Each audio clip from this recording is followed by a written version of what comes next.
Welcome students. इससे पहले वाले वीडियो में हमने विज्ञापन का अर्थ, परिभाषा और विशेषताएं, मीनिंग, डेफिनेशन और उसके फीचर्स देखे थे। अब नेक्स्ट आगे बढ़ते हैं हम लोग। आज हम देखेंगे विज्ञापन के उद्देश्य, ऑब्जेक्टिव ऑफ एडवर्टाइजमेंट। ठीक है, इसमें ऑब्जेक्टिव, विज्ञापन का उद्देश्य क्या है। ठीक है, विज्ञापन का उद्देश्य सामान्य तौर पे देखा जाए तो ये माना जा सकता है कि जो कई लोगों की धारणा यह है कि जो एडवर्टीजमेंट के ऊपर जो पैसा खर्च किया जा रहा है वो वेस्ट है। ठीक है, ये केवल वेस्टेज ऑफ मनी है।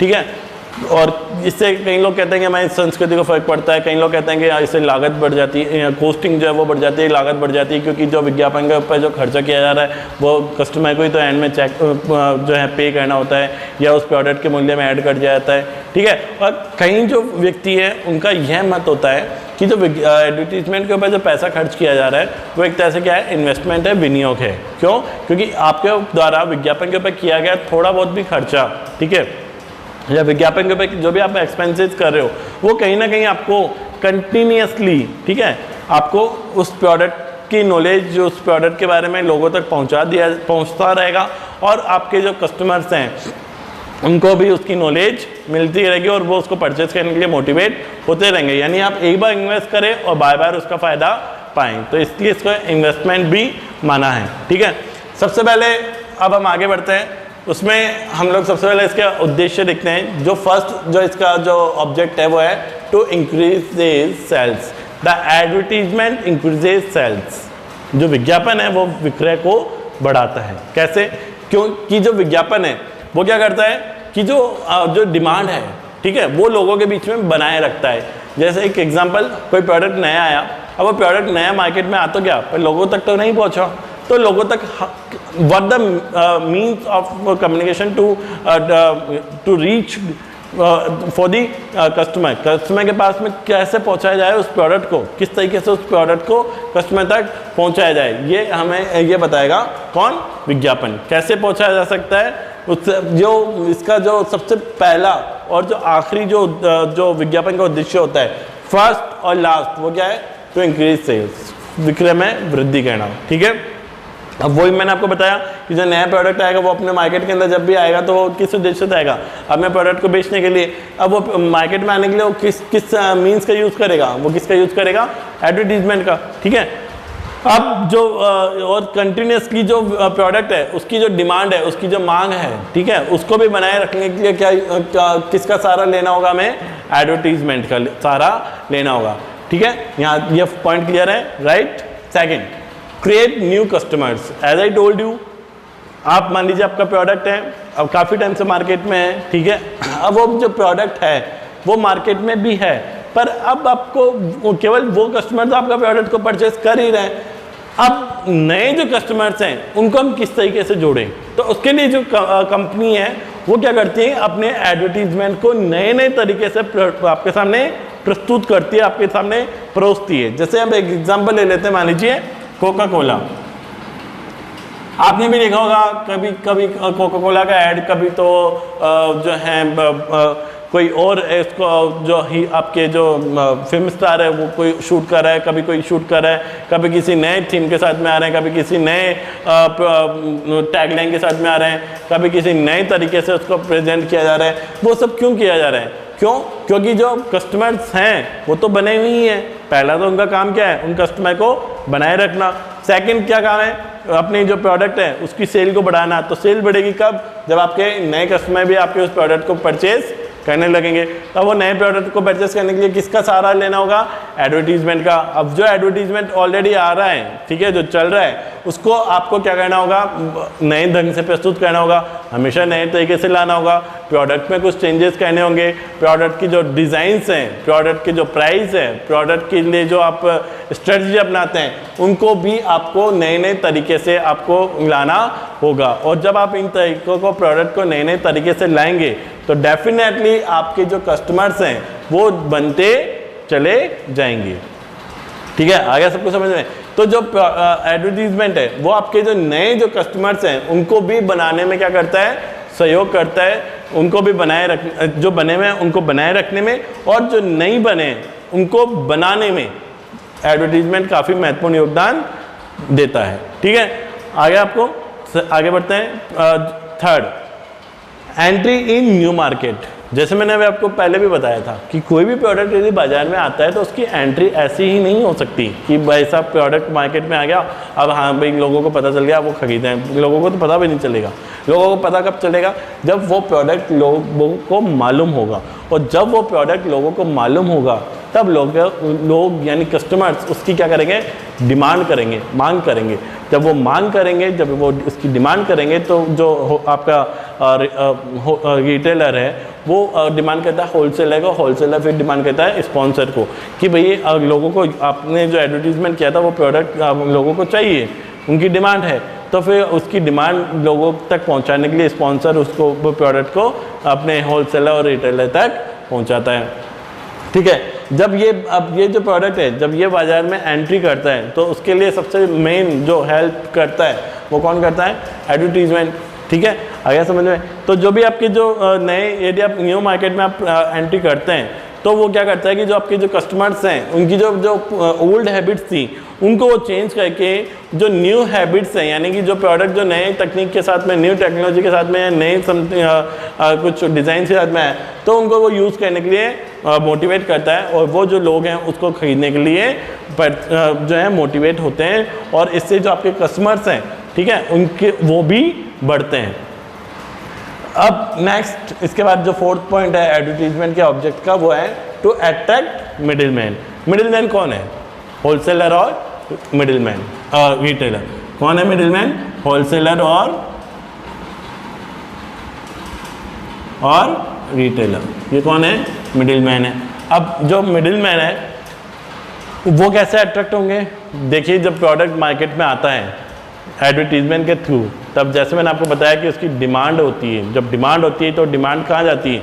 रिटेलर के पास जाती है। रिटेलर होलसेलर के पास जाता है। होलसेलर कहाँ जाता है? स्पॉन्सर के पास। तो जो एडवर्टीजमेंट है उसने ही तो क्या किया है? मिडिलमैन ने उसको अट्रैक्ट किया उस प्रोडक्ट के लिए, उस प्रोडक्ट के बारे में उसको बताया। ठीक है, उस प्रोडक्ट के बारे में लोगों की डिमांड बताई, और उस प्रोडक्ट को फिर कौन परचेस करता है? मिडिलमैन। ठीक है, मिडिलमैन स्पॉन्सर से उस प्रोडक्ट को लेता है। इस प्रकार से जो मिडिलमैन है वो सिर्फ एक तो प्रोडक्ट लेते नहीं है, कई सारे प्रोडक्ट होते हैं। तो जो नए नए जो मिडिलमैन है वो भी उस प्रोडक्ट को परचेस करने के लिए क्या करते हैं? डिमांड करते हैं। किससे? स्पॉन्सर से, कि हमें भी ये प्रोडक्ट चाहिए, ग्राहकों की काफ़ी डिमांड है। तो वो प्रोडक्ट जो है वो जो मिडिलमैन है उन प्रोडक्ट्स को परचेस करके जो कस्टमर्स हैं, ठीक है, वहाँ तक उनको पहुँचाते हैं। ठीक है, इसके बाद अब है टू एजुकेट कस्टमर। देखिए, ये सबसे एक और सोचने वाली और समझने वाली बात है कि विज्ञापन कैसे लोगों को एजुकेट करता है। जी बिल्कुल करता है, क्योंकि जो विज्ञापन है वो क्या करता है कि लोगों को प्रोडक्ट के बारे में सबसे पहले तो नॉलेज देता है कि ये प्रोडक्ट है क्या। इसके बाद में वो प्रोडक्ट किस तरीके से यूज़ किया जाए वो भी लोगों को बताया जाता है, और फिर जो प्रोडक्ट है, ठीक है, उस प्रोडक्ट के अंदर जो लोगों की जो जागरूकता है, ठीक है, अवेयरनेस है, और जो जिज्ञासा है उसको भी कौन बढ़ाता है? एडवर्टीजमेंट ही बढ़ाता है। ठीक है, कि लोगों को क्या चाहिए, लोगों की डिमांड क्या है, ये सब क्या होता है, जो भी वो कस्टमर है वो कहाँ तक पहुँचाता है? स्पॉन्सर उस प्रोडक्ट के स्पॉन्सर तक। तो उसके बाद में वो उसको प्रोडक्ट को परचेस करने के लिए मोटिवेट होते हैं। कौन? कस्टमर। तो जो कस्टमर है वो उस प्रोडक्ट के बारे में नॉलेज भी लेता है, उसको यूज़ करना भी आता है। इससे आप देखें तो उसका जो लिविंग ऑफ स्टैंडर्ड है वो भी बढ़ता है, क्योंकि जो प्रोडक्ट है वो यूज़ करने लगता है तो एक तरह से वो उस कैटेगरी में आ जाता है जो उसके लिविंग ऑफ स्टैंडर्ड को कहीं ना कहीं ऊपर करती है। जैसे हम एग्जांपल ले लेते हैं, कोई भी आप एग्जांपल ले लीजिए, हर किसी का एडवर्टीजमेंट है। आज आप मोबाइल ले लीजिए, आज आप मोबाइल जब आप यूज़ करते हैं तो एक तरह से वो आपको एजुकेट भी कर रहे हैं। ठीक है, आप जब मोबाइल बाकायदा जब नया लॉन्च होता है तो उसके जो फीचर्स हैं, ठीक है, वो जो आपको बताए जाते हैं तो वो भी आपकी क्या कर रहे हैं? आपकी नॉलेज को इंक्रीज कर रहे हैं। मोबाइल के आप चाहे और आप आ जाइए, एसी मार्केट में एयर कंडीशनर्स आते हैं, कई सारी कंपनीज हैं, एलजी हैं, सैमसंग है, ठीक है, ये कई सारी कंपनीज हैं, ये हमेशा अपने प्रोडक्ट को किसी नए रूप में आपके सामने लेकर आती हैं। ठीक है, अब वो नए जब रूप में लेकर आती है तो उससे आप क्या हो रहे हैं? एजुकेट ही हो रहे हैं। क्यों? क्योंकि आपको उस प्रोडक्ट के बारे में, उसकी क्वालिटी के बारे में पता चल रहा है, और उस प्रोडक्ट के जो इम्पोर्टेंस है वो भी आपको पता चल रही है। ठीक है, और हम लोग कई सारे एग्जांपल्स ऐसे हैं हमारे सामने देखने को मिलते हैं जो कि हमारी नॉलेज को बढ़ाते हैं। ठीक है, अब इसके बाद पॉइंट नंबर 6 की तरफ आते हैं। वो है to develop brand preference and brand loyalty. उपभोक्ताओं के खरीदने के उद्देश्य व किसी विशेष ब्रांड की वस्तु पर प्रभाव डालना। जो विज्ञापन है वो क्या करता है, जो हमारे जो वस्तुएं हमने खरीदते हैं, ठीक है, उन वस्तुओं के वो खरीदने के कम से कम आसपास ही होता है। अब वो उस वस्तु को खरीद भी सकता है और नहीं भी खरीद सकता है, ग्राहक के मूड के ऊपर है, ग्राहक की इच्छा के ऊपर होता है हर चीज़। तो बाकायदा उस ग्राहक के जो मूड है उसको चेंज करने में जो मदद करता है वो कौन करता है, एडवर्टाइजमेंट। एडवर्टाइजमेंट ही उसको बताता है, यानी उस प्रोडक्ट की जो एडवर्टाइजमेंट है वही उसको बताती है कि वो अपना ध्यान जो पुराने प्रोडक्ट है उससे हटाए और अब उसके जो नए प्रोडक्ट है उसकी तरफ लाए, या जो और जो उसकी राइवल जो भी प्रोडक्ट है उसकी तरफ से उसमें क्या बेस्ट फीचर है, उसमें जब क्या बेस्ट क्वालिटी है वो बताने के लिए भी बाकायदा कौन हेल्प करता है, एडवर्टाइजमेंट।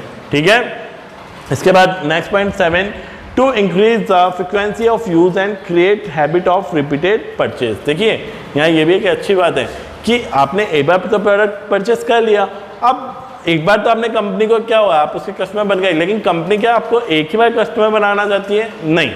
कंपनी क्या करती है, आपको कस्टमर बनाए रखना चाहती है खुद। ठीक है, तो वो हमेशा क्या करती है, ये चाहती है कि हमारा जब भी कस्टमर प्रोडक्ट खरीदे तो वो हमारा ही प्रोडक्ट खरीदे।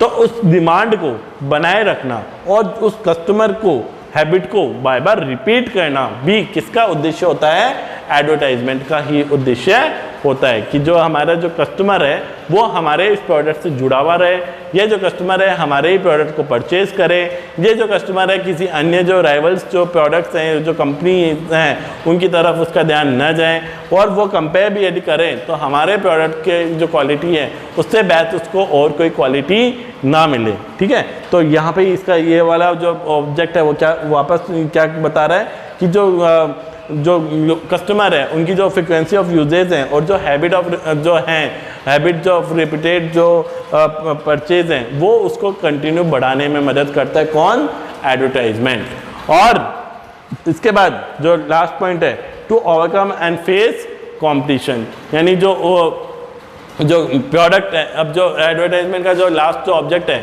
वो क्या है कि जो कस्टमर है, ठीक है, वो उस प्रोडक्ट को परचेज करता रहे, ठीक है, और जो स्पॉन्सर है वो कस्टमर को बनाए रखने के लिए उस कंपटीशन को फेस करने के लिए क्या करता रहे, उस प्रोडक्ट के अंदर कंटिन्यूसली कुछ ना कुछ चेंजेस करता रहे। उस प्रोडक्ट के अंदर चेंजेस करेगा तो उसके बारे में उसको कस्टमर को बताना भी होगा, और जब तक वो कस्टमर को ये चीज़ें जो उसने चेंजेस किए हैं, जो क्वालिटी डेवलप की है, जो उसके अपने प्रोडक्ट में चेंजेस कोई नई टेक्नोलॉजी यदि यूज़ की है, वो जब तक उसको नहीं बताएगा तब तक वो मार्केट के अंदर अन्य जो उसके राइवल्स कंपनीज हैं उनसे वो उनको बीट नहीं कर पाएगा। ठीक है, तो ये जो चीज़ अभी तक हमने देखी लास्ट पॉइंट वाली कि to overcome and face competition की जो स्पॉन्सर है वो कंपटीशन को फेस करने के लिए या अपने जो प्रोडक्ट है उसमें उपभोक्ताओं को बनाए रखने के लिए क्या करता है, किसका सहारा लेता है,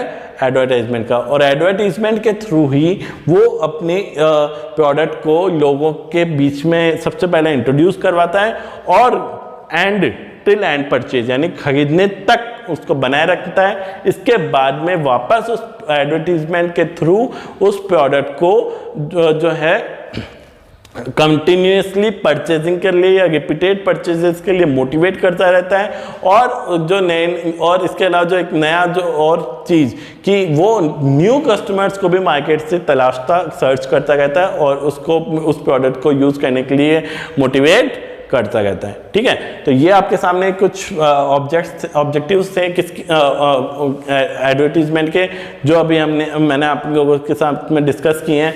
अब जो हमारा जो नेक्स्ट जो वीडियो होगा, ठीक है, उसके अंदर हम लोग मीडियम ऑफ एडवर्टीजमेंट यानी जो विज्ञापन के क्या क्या माध्यम है, किस किस तरीके से हम इसको विज्ञापन को कर सकते हैं, या जो कंपनीज किस किस माध्यम से प्रोडक्ट को लॉन्च करती है, विज्ञापन के माध्यम से उसको कस्टमर तक पहुंचाती है, उसके बारे में हम लोग डीपली जो है अध्ययन करेंगे, उसके बारे में स्टडी करेंगे। ठीक है, बी हेल्दी, बी सेफ।